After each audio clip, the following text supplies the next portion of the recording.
jumlah, tetapi juga secara. Kenapa? Karena gereja yang mempengaruhi akan dunia ini bukan soal jumlahnya, tapi gereja yang mempengaruhi dunia ini adalah gereja yang bertumbuh secara rohani, yang bertumbuh secara kualitas. Kenapa? Karena di tempat-tempat tertentu, termasuk di daerah kami di Kubang, jumlah orang Kristen itu yang mayoritas. Tetapi ternyata masyarakat tidak terpengaruh dengan jumlah orang Kristen yang mayoritas. Kenapa? Karena dalam gereja jumlahnya besar, tapi dari segi kehidupan rohani masih sangat memerlukan. Ada adopsi, ada perzinahan, ada percabulan, ada perceraian, ada pembunuhan terjadi. Dan yang melakukan ini bukanlah orang-orang yang belum percaya, orang-orang yang tiap hari, bahkan orang-orang yang juga sibuk dalam melayani gereja. Maka mari kita lihat akan bagian firman Tuhan apa yang menjadi rahasia sebuah gereja itu bertumbuh secara rohani. Supaya kita coba kumpulkan ini, bagaimana kita mendoakan supaya Tuhan izinkan kita mengalami apa yang Tuhan telah kerjakan dalam jemaat di Filipi. Yang pertama ialah bahwa gereja ini bertumbuh secara rohani karena ada pelayan yang setia berdoa untuk pertumbuhan rohani jemaat. Saya ulangi sekali. Kenapa gereja ini bertumbuh secara rohani? Karena ada pelayan yang setia berdoa untuk pertumbuhan rohani. Kita baca dalam ayat yang keempat, ayat 3 dan 4.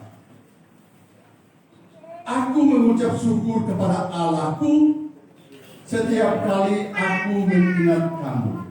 Dan setiap kali aku berdoa untuk kamu semua, aku selalu berdoa dengan sukacita. Aku ini siapa? Aku inilah Rasul Paulus. Rasul Paulus yang mendirikan gereja, Rasul Paulus yang sekarang ini ada dalam penjara di Roma dan menulis surat ini kepada jemaat di Filipi, dikatakan aku yang melayani. Aku sebagai seorang pelayan, aku berdoa untuk kamu. Siapa ini Paulus? Secara singkat, Paulus ini adalah hamba Tuhan yang dipanggil oleh Tuhan secara luar biasa, dengan pengalaman yang luar biasa yang mungkin nggak sama dengan yang kita yang ada di sini. Dan tidak hanya dia dipanggil dan kasih karunia dalam panggilan yang luar biasa, tapi Rasul Paulus adalah seorang yang giat melayani, seorang yang sibuk melayani. Sehingga dalam 1 Korintus pasal 15 ayat 10, Rasul Paulus katakan, aku adalah seorang yang bekerja keras, lebih keras daripada semua murid-murid yang lain. Tapi ingat, walaupun dia adalah seorang yang bekerja keras, tapi seorang yang selalu. Orang yang bekerja keras tapi dia tidak pakai alasan karena saya sibuk, saya bekerja, saya tidak punya waktu untuk berdoa, tapi dia terus berdoa. Ya. Dan bahkan kalau kita baca dalam bagian yang lain, seorang hamba Tuhan atau seorang pelayan yang berdoa ini seorang yang merupakan sebagai bagian dari hidupnya, sebagai naturnya, sebagai gaya hidupnya. Sehingga dalam 1 Tesalonika pasal 3 ayat 10 dikatakan, 10 hari dikatakan, aku berdoa siang dan malam. Aku selalu berdoa bergumul untuk kamu. Dan seorang pelayan yang berdoa dan dikatakan, aku berdoa dengan sukacita. Bukan karena terpaksa, bukan karena dijatuh, bukan karena diatur, tapi dengan sukacita.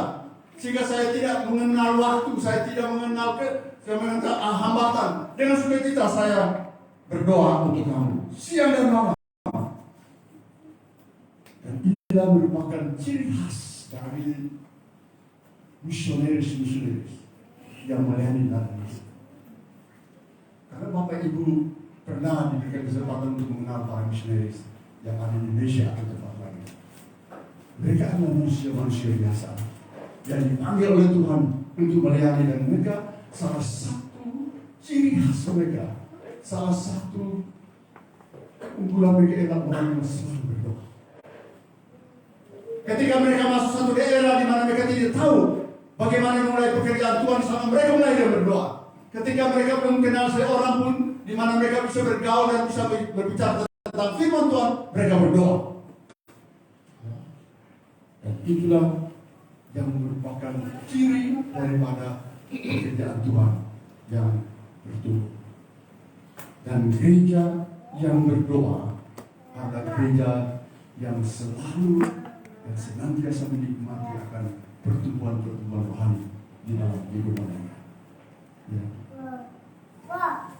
Kalau kita lihat, kalau gereja itu sulit berdoa, itu sulit untuk bisa berdoa. Kenapa? Karena pertumbuhan rohani itu sangat erat dengan masyarakat. Banyak orang Kristen yang rajin melayani, mereka sibuk untuk melayani, tetapi sangat lemah dalam doa. Ya. Ingat, ada bagian yang sering kita ingat ketika kita berdoa, ya, Tuhan yang turun tangan. Ya. Ketika kita berdoa, Tuhan turun tangan. Dan itulah yang terjadi dalam kehidupan jemaat yang dilayani oleh Rasul Paulus. Sehingga dia berdoa, karena apa? Ketika dia berdoa, dia tahu bahwa Tuhan yang bekerja. Ketika kita bekerja tanpa doa, kita bisa bekerja. Orang bisa memuji Tuhan tanpa berdoa. Orang bisa main gitar tanpa berdoa. Orang bisa berkhotbah tanpa berdoa. Kenapa? Karena dia sudah dilatih. Dia sudah bekerja. Dia sudah latihan. Saya bisa berdoa, saya bisa berkhotbah tanpa saya berdoa. Kenapa? Karena saya sudah dilatih untuk berkhotbah. Bagaimana menyampaikan firman Tuhan dan sebagainya. Ya. Dan ketika saya berdoa, saya bekerja, saya melayani. Tapi Tuhan tidak bekerja. Tapi ketika saya berkhotbah, ketika saya melayani, ketika kita melayani, dan kita berdoa, di situ Tuhan yang bekerja. Ya. Ada seorang pendeta namanya John Piper. Dikatakan bahwa pelayanan itu seringkali menjadi monster, menjadi momok bagi diri sendiri. Saya ulangi, pelayanan itu seringkali menjadi momok atau menjadi monster untuk dirinya sendiri. Jadi pelayanan itu seringkali menghancurkan dirinya sendiri. Kenapa? Karena seringkali kita sibuk melayani, lalu kita lupa Tuhan. Sehingga kadang-kadang orang itu sibuk melayani, tapi sebenarnya kalau perhatikan di diagnosa, hidup itu jauh dari Tuhan. Kenapa? Karena dia sibuk melayani, dan dia menghancurkan pelayanan itu sendiri, karena tiba waktunya kemudian pelayanan itu hancur karena dirinya sendiri. Kenapa? Karena dia bekerja dengan kekuatan diri sendiri, dan lama-kelamaan dia merasa bahwa pelayanannya adalah karena saya, bukan karena Tuhan. Itulah sebabnya banyak pelayanan yang jadi hancur karena diri sendiri. Mengapa Rasul Paulus selalu berdoa dengan sukacita? Ini sebuah pergumulan, kan? Karena doa itu bukan sesuatu yang natural dalam hidup kita. Kita seringkali lebih senang banyak bicara daripada berdoa, kan? Tapi kenapa Paulus katakan dia selalu berdoa, dan bahkan kita baca dalam bagian firman Tuhan yang lain ketika berbicara kepada jemaat, dia katakan dia berdoa sungguh-sungguh. Dia berdoa dengan sukacita siang dan malam. Saya melihat ada dua hal di dalam bagian firman Tuhan yang kita baca. Ialah bahwa dalam ayat yang kelima bahwa dia berdoa dengan sukacita, ya. Karena yang pertama ayat keempat. Kenapa? Karena ayat 5, ayat 7, 8. Perhatikan dalam bagian firman Tuhan. Karena adanya sebuah relasi yang indah antara hamba Tuhan atau pelayan dan jemaat yang dilayani. Ayat yang kelima dan ayat 7 dan 8. Ayat 5 katakan, aku mengucap syukur kepada Allahku karena persekutuanmu dalam berita Injil mulai dari hari pertama sampai sekarang. Ada sebuah relasi yang indah. Pada waktu Paulus memulai pelayanan di Filipi, dia katakan jemaat sudah ikut dalam pelayanan, sehingga dia pakai istilah persekutuanmu dalam Injil. Jadi jemaat ini tidak baru terlibat dalam pelayanan, atau jemaat ini baru melayani ketika jemaat gereja itu sudah bertumbuh sekian tahun. Tapi dari permulaan itu jemaat sudah mulai ambil bagian di dalam. Itu tandanya apa? Jadi ada satu persekutuan yang indah antara hamba Tuhan dengan pelayan. Ada kekompakan dalam pelayanan kalau kita baca dalam ayat yang kelima. Ya. Jadi penyebab yang pertama kenapa dia berdoa sukacita, karena ada kekompakan antara pelayan dengan orang yang dilayani. Ada persekutuan. Kalau ada persekutuan tentu ada sukacita juga bisa berdoa. Amin. Ya.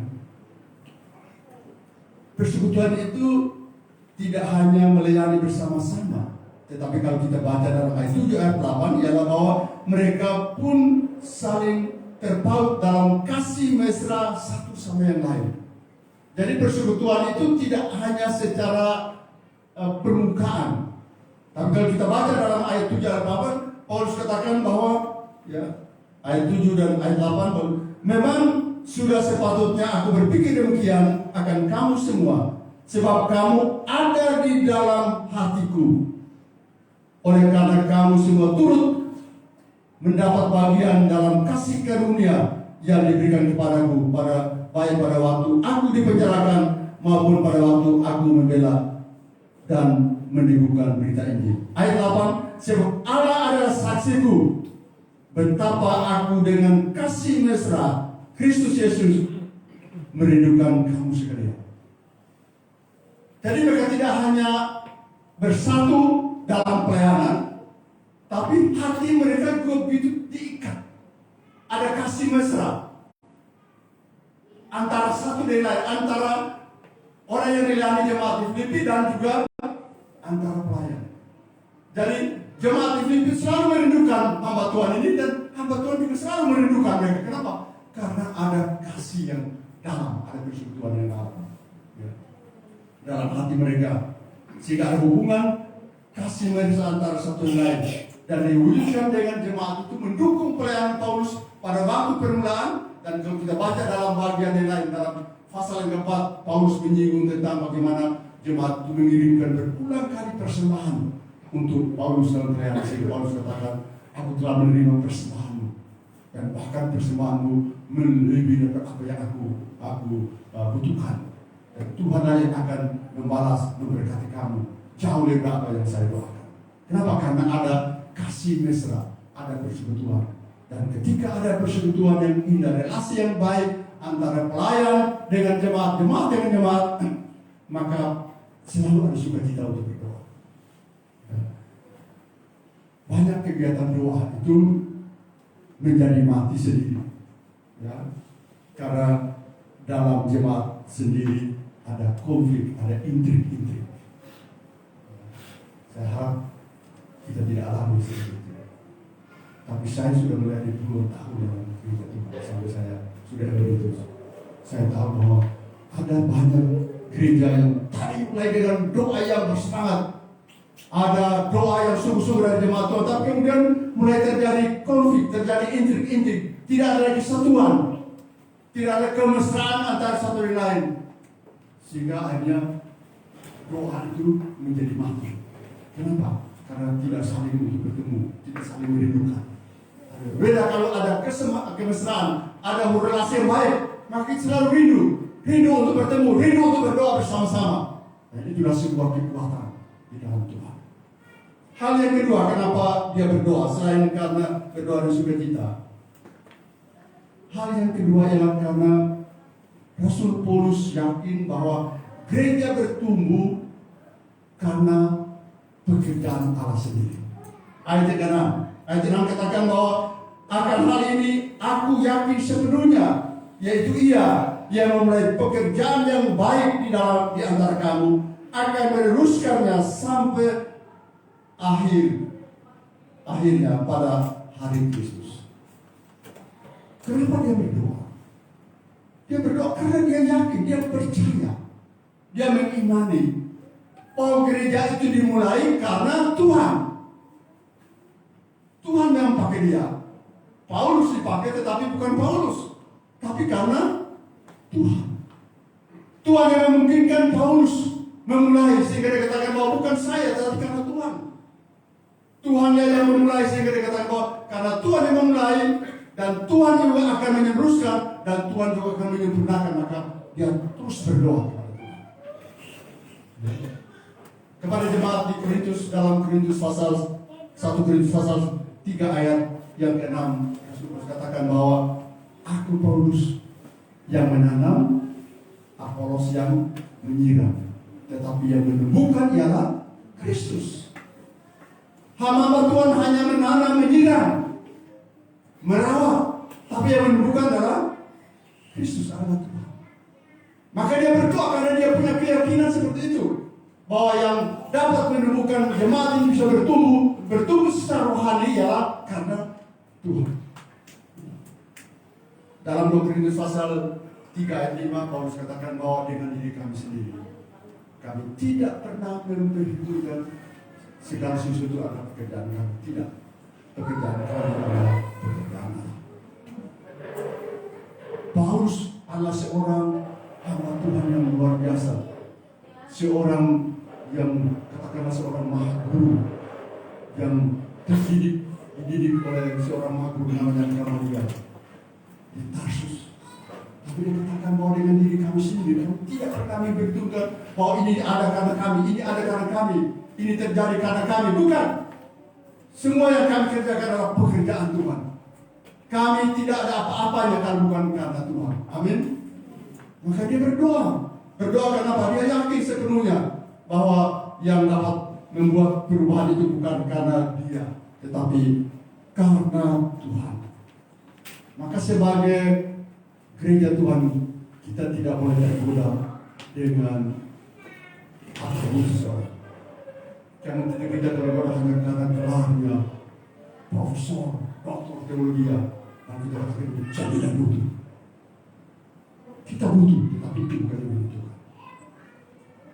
Kita butuh orang-orang terpelajar, orang terdidik untuk melayani dalam gereja Tuhan, tapi bukan mereka yang menentukan segala-galanya, karena Tuhan. Paulus sendiri katakan bahwa bukan kami, tapi karena Tuhan. Sehingga memang kita seringkali tergoda. Kita mengundang orang-orang mungkin sudah top, sudah populer di mana-mana. Itu tidak salah, boleh saja. Tapi ingat, dia membuat sebuah gereja, sebuah jemaat itu bertumbuh. Itu bukan karena hanya pendeta yang punya gelar akademik yang berderet itu, tapi karena Tuhan.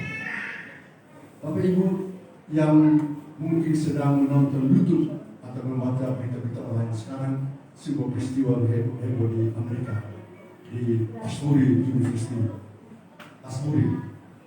University. Bapak Ibu bisa pulang bisa lihat di YouTube tentang bagaimana kejadian rohani sekali. Peristiwa yang terjadi pada tanggal 8 Februari. Ketika ada persoalan doa, ibadah doa mahasiswa biasa. Karena dalam mahasiswa di universitas kan selalu ada hari-hari untuk mereka bisa PA bersama, berdoa bersama, baca firman Tuhan bersama. Dan hari itu adalah kejadian yang sesuai dengan jadwal yang biasa dilakukan sudah puluhan tahun. Ya. Tapi ketika setelah selesai berdoa waktu siang itu, semua mahasiswa itu kembali. Tapi ada sekitar 30 orang mahasiswa. Mereka tetap ada di ruang doa itu, di ruangan aula.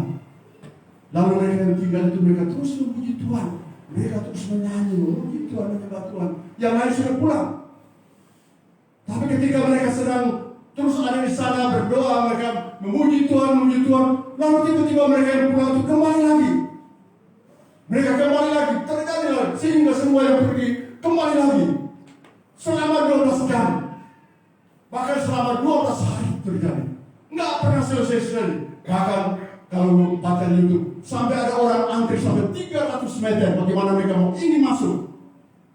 Dan sekarang ini sampai orang-orang dari negara-negara terbang ke sana untuk melihat fenomena ini. Kenapa? Ini terjadi karena Tuhan.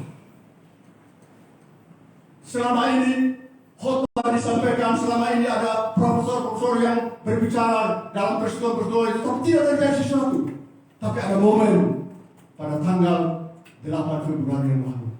Dan itu terjadi selama hari pertama itu terjadi selama 24 jam. 24 jam. Tak bisa bayangkan. Kita di sini dengar firman Tuhan. Ya, 30 menit aja sudah mau pulang. Ya. Ini 24 jam dan itu terjadi selama 12 hari. Anda tahu bagaimana mereka ganti pakaian dan sebagainya. Tapi terjadi terus menerus. Kenapa? Setelah mereka mulai terjadi kegerakan itu, mulai semua mahasiswa datang, orang-orang dari kampus yang lain datang. Akhirnya terjadi ribuan orang sampai mereka antri untuk masuk. Ya. Dan itu mulai dibuat berjam. Ini keluar lagi ganti, keluar lagi ganti. Itu terjadi selama 24 jam, selama 12 hari. Sampai kemudian mereka hentikan semua kuliah kegiatan. Profesornya kemudian dia minta supaya dihentikan. Itu terjadi kegerakan luar biasa. Kenapa? Karena doa. Dan setelah saya membaca ceritanya, sebenarnya pada tanggal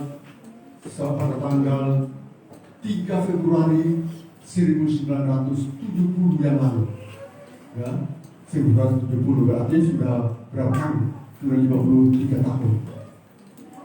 Itu pernah terjadi hal yang sama di Universitas Asbury ini. Kenapa? Itu dimulai dari anak-anak muda yang kemudian berdoa di universitas itu. Diramai doa mereka. Ketika mereka berdoa tanggal 3 Februari 1970, terjadi sebuah kegerakan yang luar biasa. Dan kemudian kegerakan ini menghilang selama 53 tahun. Dan baru terjadi lagi pada tanggal 8 Februari yang lalu. Dan sampai hari ini, Bapak Ibu pulang melihat tentang Asbury, itu akan muncul. Baik dalam siaran langsungnya maupun dalam rekaman-rekaman ulang. Itu terjadi. Lihat sejarahnya dimulai dari orang. Sehingga kalau kita lihat bagaimana supaya gereja itu bertumbuh secara alami, itulah doa. Ada seorang teolog namanya John Flavel pada abad ke-16. Dia katakan demikian. Hal yang paling sulit untuk merebut hati seorang untuk Tuhan, hal yang paling sulit di dalam pekerjaan Tuhan adalah bagaimana merebut hati seorang untuk Tuhan. Dan hal yang juga tersulit dalam pekerjaan Tuhan adalah bagaimana membuat hati orang tetap lekat pada Tuhan. Untuk membuat seorang itu bertobat dan percaya kepada Tuhan itu sulit.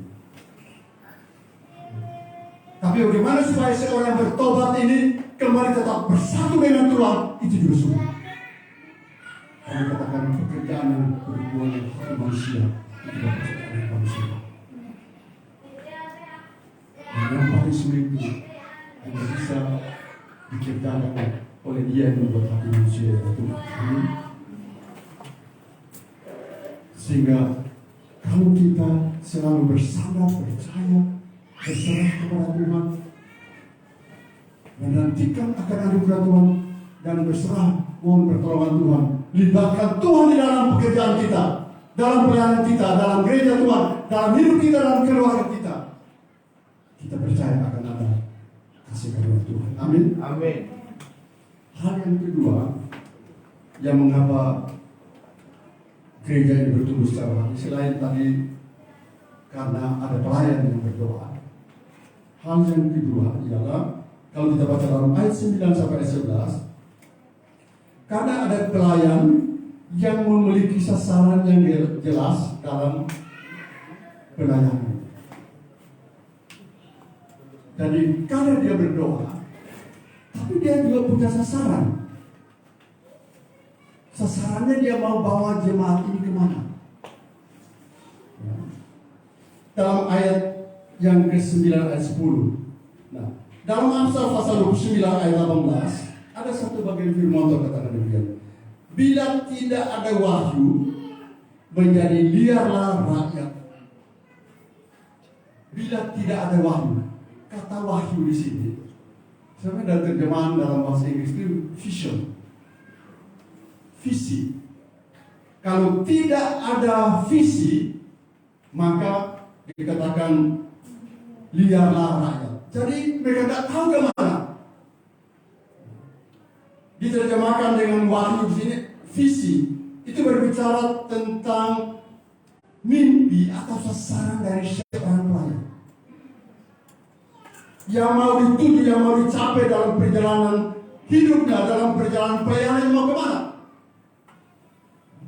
Kalau dalam hidup kita dan pelayanan kita itu, kalau tidak ada sebuah sasaran, maka kita akan terus berputar-putar. Berputar-putar sehingga kita pikir, sudah sekian lama saya berputar, saya sudah maju, padahal hanya berputar-putar saja. Kenapa? Nggak tahu arahnya. Jadi harus kita tuh punya visi. Ada seorang ahli pendidikan katakan bahwa untuk sebuah pendidikan itu maju itu dibutuhkan 3. Satu itu hasrat, visi, dan aksi. Ya. Hasrat itu ada keinginan. Ada keinginan tidak untuk bertumbuh? Saya sekarang bicara tentang pertumbuhan rohani, tapi apakah jemaat juga punya keinginan tidak untuk bertumbuh secara rohani? Atau jemaat hanya ingin, saya sudah puas hidup saya? Nah itu bisa. Maka harus ada hasrat. Tapi hasrat itu juga ada visi, ada sasaran, ada tujuannya. Mau kemana? Hasratnya kemana? Lalu kemudian ada aksi, artinya dikerjakan. Karena mimpi itu cenderungnya dia menguap. Ya.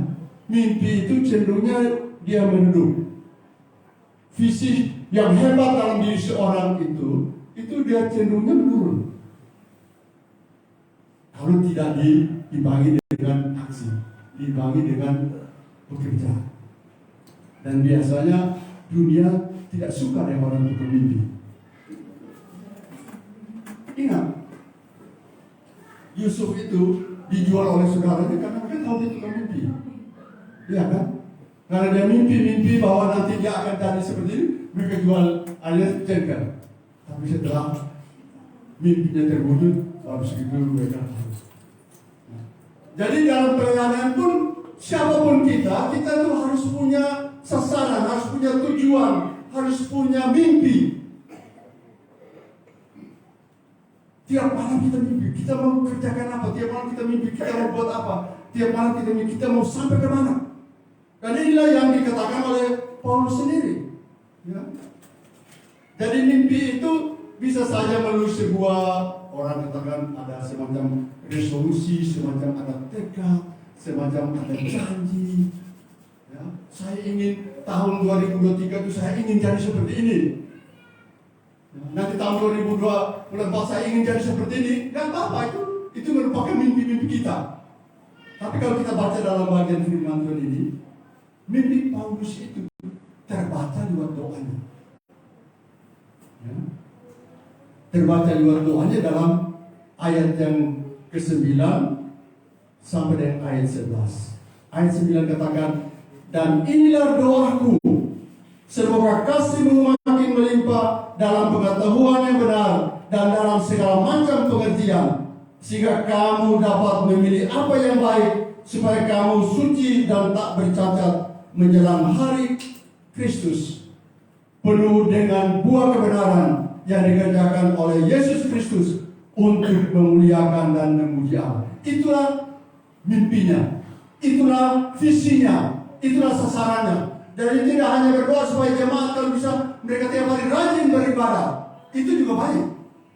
Dia tidak hanya berdoa supaya jemaat menjadi orang-orang yang semua semangat untuk melayani, hadir dalam sebuah ibadah, itu tidak salah. Tapi lebih dari itu dia mimpi supaya ada sebuah karya Allah dalam hidup mereka. Dia katakan supaya kasih mereka itu makin melimpah. Jadi tidak sekedar kasih yang biasa, tapi kasih melimpah. Kenapa? Karena kasih dalam hidup kita itu adalah kasih yang cenderung menurun. Sampai satu waktu nanti orang akan krisis kasih. Banyak persekutuan dimulai dengan kasih. Banyak pelayanan dimulai dengan kasih. Banyak rumah tangga dimulai dengan kasih. Tetapi dalam perjalanan waktu, di dalam natur manusia yang berdosa, Paulus katakan dalam bencana dari tangan dia, maka semua kasih karunia itu gampang terpengaruh. Dan kemudian makin melulu. Maka dia berdoa supaya biarlah jemaat ini tidak hanya sekedar mengasihi, tapi kasih mereka makin melimpah. Makin melimpah. Kalau orang katakan, biar kebanjiran kasih, amin. Dan tidak hanya kebanjiran hujan tiap tahun, tapi kebanjiran kasih. Makin melimpah artinya sekeluar. Bukan hanya penuh, tapi melimpah. Lalu katakan bahwa di dalam pengetahuan yang benar, dalam pengetahuan dan pengertian yang benar, ayat yang ke-10, dalam segala pengetahuan yang benar dan segala macam pengertian. Artinya apa? Kasih mereka itu kasih yang dipenuhi oleh pemahaman. Kasih mereka itu dipengaruhi oleh pengertian. Pengertian tentang apa? Pengertian tentang kasih Allah dalam diri mereka. Pemahaman pengertian seseorang terhadap Tuhan itu, terhadap Allah itu akan mempengaruhi, akan tercermin dalam hidup. Sehingga ada seorang satu buku yang ditulis oleh J.I. Packer tentang mengenal Allah. Pengenalan akan Allah itu, dia akan memberikan kita energi yang baru, semangat yang baru, kepastian yang baru. Kenapa? Karena kita tahu bahwa Allah kita adalah Allah yang tidak pernah gagal. Kenapa kita punya semangat? Kenapa kita punya energi? Kenapa kita mau sedia untuk terus maju? Kenapa kita tahu bahwa Allah kita adalah yang tidak pernah gagal? Kan? Kalau kita tidak tahu, Allah kita adalah Allah yang selalu ingkar janji, Allah yang selalu gagal, maka ada semangat. Kenapa? Karena ketika kita punya masalah, tidak ada yang bisa menolong kita. Tapi kalau kita tahu bahwa Allah kita adalah Allah yang hebat, Allah yang luar biasa, dunia bisa berubah, tapi kasih Allah tidak pernah berubah, maka kita tetap maju bersama Dia. Karena kemahaman. Dan kemudian kenapa kita belajar mengasihi?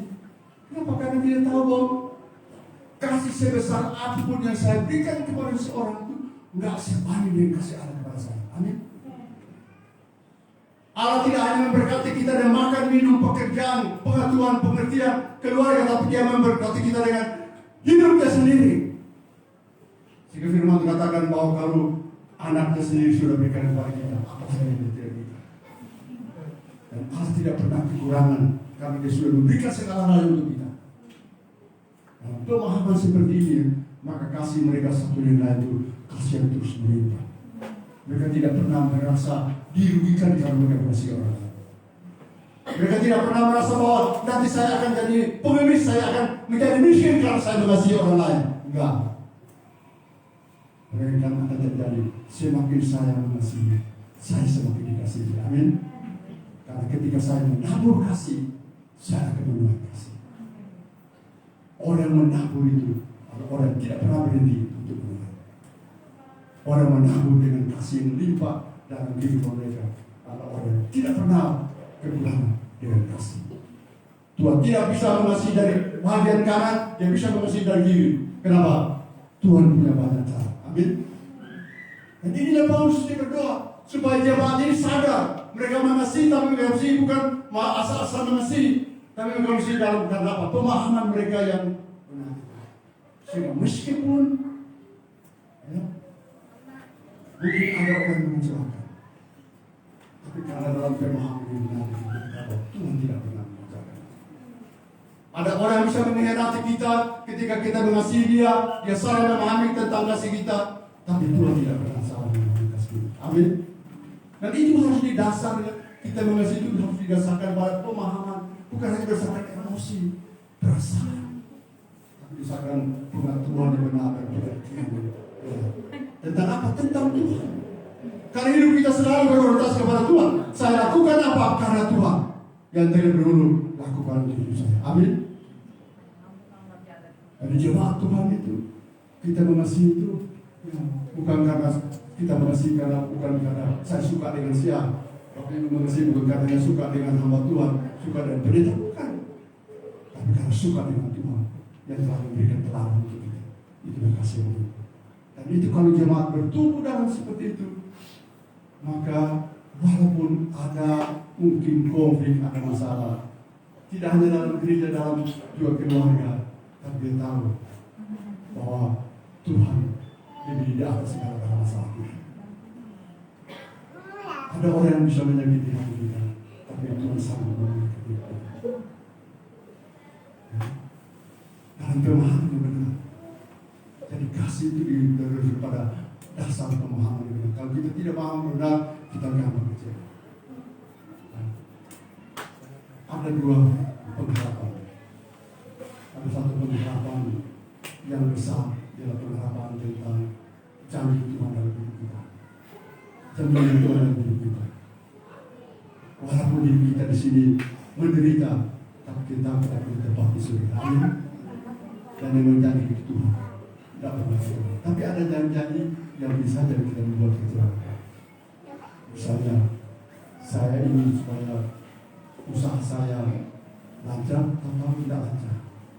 Saya ingin supaya saya sehat, tetap sakit. Itu bisa mengecewakan. Tapi pengharapan dalam Tuhan, pengharapan yang besar tidak akan mengecewakan. Kenapa? Karena dalam hidup kita ini semua yang kita inginkan itu nggak semuanya tercapai. Semua yang kita inginkan tidak tercapai. Kenapa?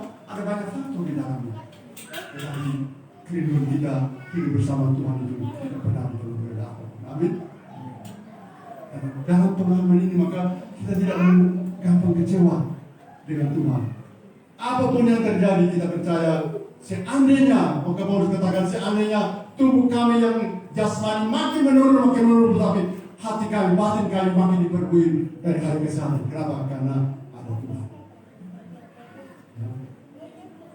Sasaran yang kedua dari doa ini ya, supaya mereka dapat memilih apa yang baik agar jemaat tetap hidup suci dan tak bertandar. Ayat yang ke-10 ya.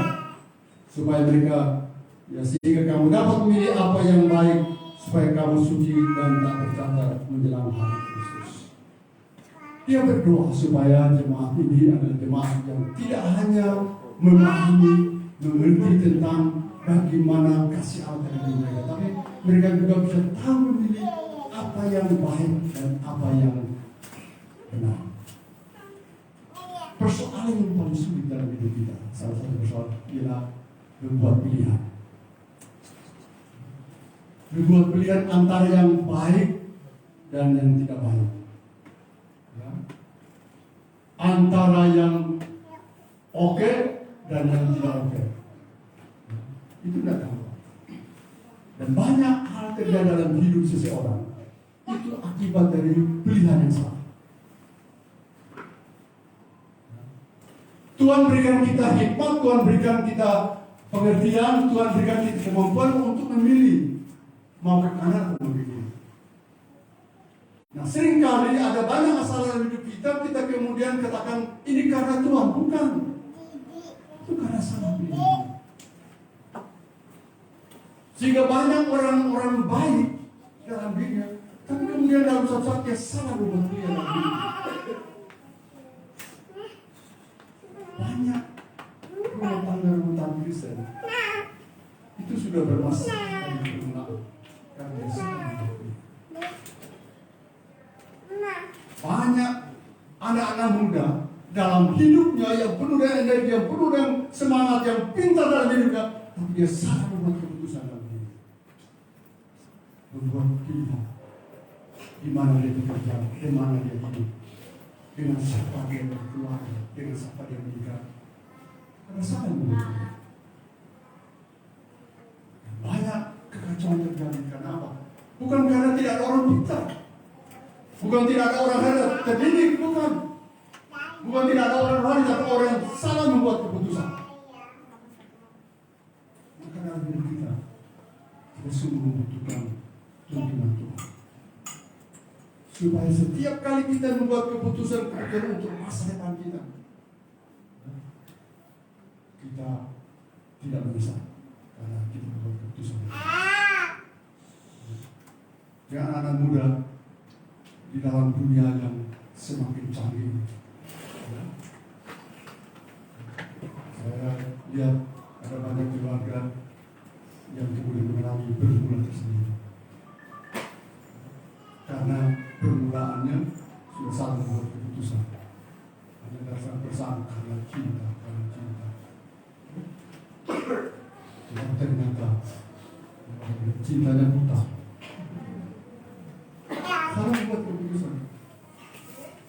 sebagai orang tua tentu kita mengajar supaya anak-anak tidak salah memilih. Kita tidak mendikte mereka, tapi mereka bagaimana membuat keputusan.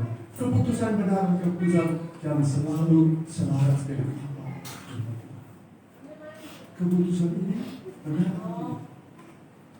Dan untuk menentukan bahwa keputusan itu benar, yang pertama adalah apakah yang saya lakukan ini membuat saya bertumbuh secara rohani atau tidak.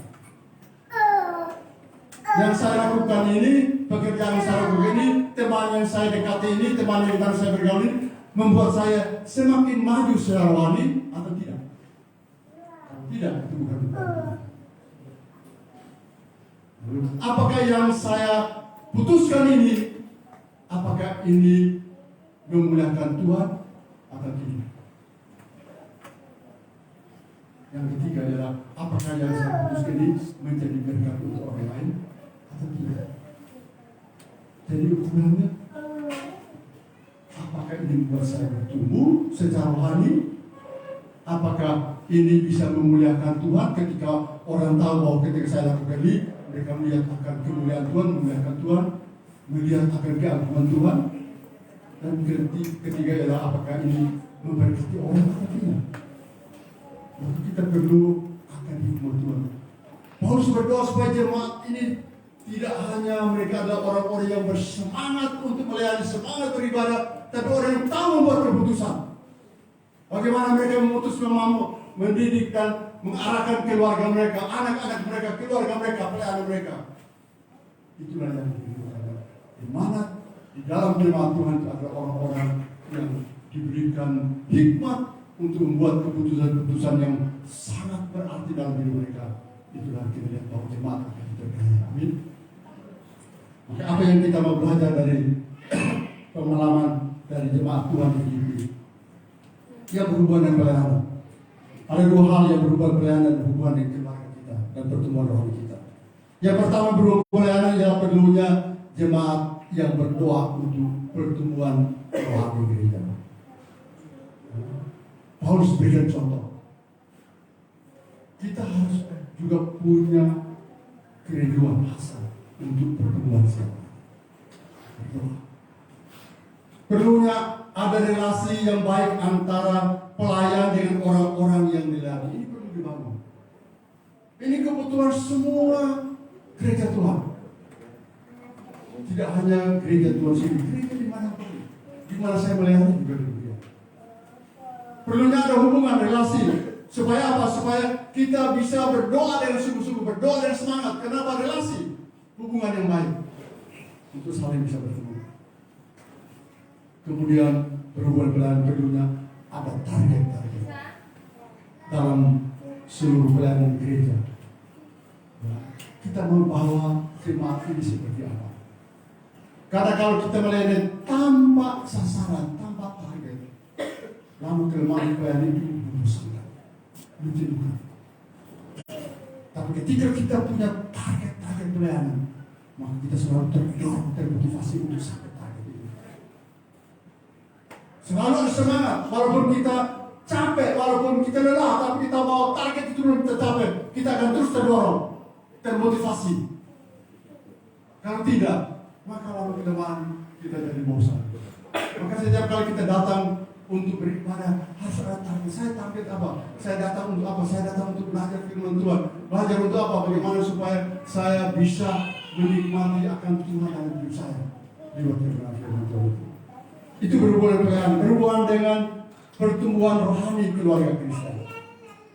Keluarga Kristen yang ingin bertumbuh secara rohani adalah keluarga Kristen yang berdoa dengan sukacita di rumah-rumah mereka. Tidak hanya di gereja untuk gereja. Di keluarga kita juga perlu ada. Keluarga yang berdoa dengan sukacita. Ingat tekad daripada Yosua dalam Yosua pasal 24. Yosua katakan kepada jemaat, kepada umat Israel, katakan kepada siapa kamu beribadah setelah kamu sampai di tanah pergian. Apakah masih mau beribadah kepada Allah nenek moyang dulu, Allah bangsa-bangsa yang telah kamu tinggalkan, atau kepada Tuhan yang telah menyatakan kuasanya, pimpinan tuntunannya sampai kamu sampai tiba di tanah Kanaan. Terserah kamu. Tapi saya tidak bisa mengaturkan. Hanya bagi saya dan keluarga saya, kami hanya memberi ibadah. Kadang-kadang kita tidak punya otoritas untuk memaksa orang lain untuk beribadah, bersyukur dan berdoa. Kita tidak punya otoritas. Hanya Tuhan yang punya otoritas. Tapi kita sendiri punya kuasa untuk diri kita. Kita punya otoritas untuk diri kita.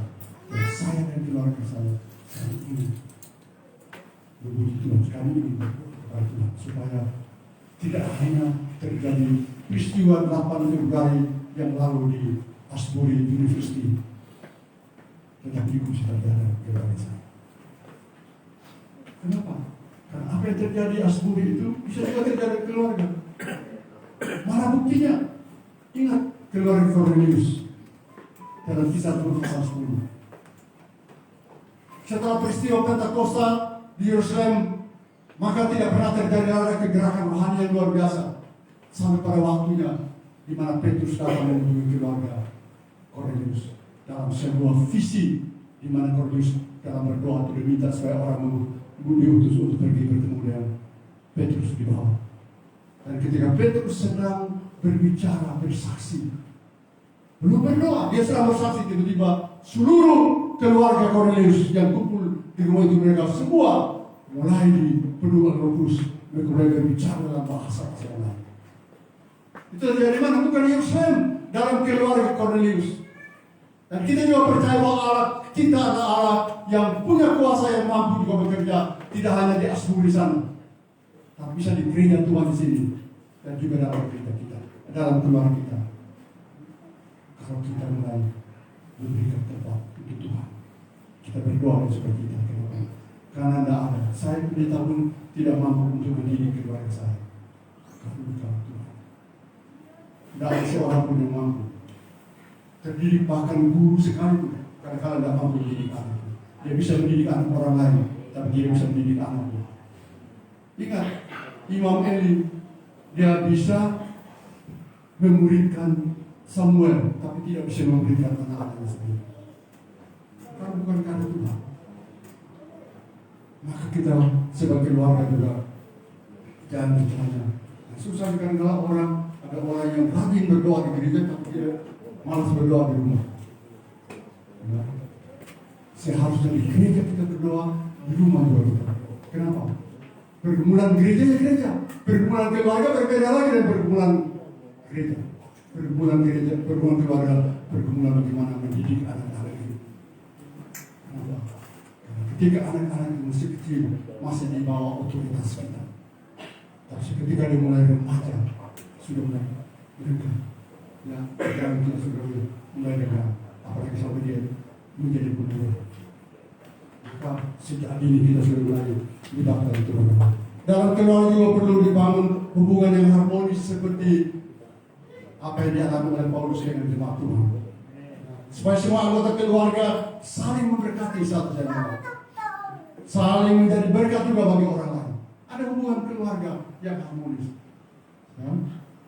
Dan sebagaimana apa yang dikatakan dalam ayat 11, itu semua dikerjakan oleh Yesus Kristus dalam hidup kita. Tidak bisa dikerjakan oleh siapapun, hanya oleh Tuhan. Bagaimana membangun keluarga harmonis. Dan kemudian keluarga juga harus punya target rohani, ya, dalam kehidupan rohani. Anak-anak, ya, tidak hanya mereka sukses dalam pendidikan. Senang mau kanan kita pilih perguruan tinggi yang baik untuk mereka. Tidak apa-apa. Tuhan berikan kasih karunia kita berdoa. Tapi tidak berhenti di sini. Kita ingin supaya dia menjadi anak yang terdidik dan juga anak yang tumbuh dalam karakter Kristus. Karena banyak anak-anak, banyak orang pintar, banyak orang terdidik yang kemudian menjadi perusak. Pintar itu baik, tapi harus diimbangi dengan karakter Kristus. Itu harus jadi target kita. Dan karena target itu kita perlu bergumul, kita perlu berdoa. Karena tidak ada seorang pun yang mampu mengerjakan itu. Kalau Tuhan bukan Tuhan. Tapi kita percaya bahwa Tuhan kita adalah Tuhan yang bekerja pada masa lalu, masa kini dan sampai selamanya. Yang mampu berkata. Biar firman Tuhan juga yang mampu berkata. Kita semua. Haleluya. Mari kita berdoa.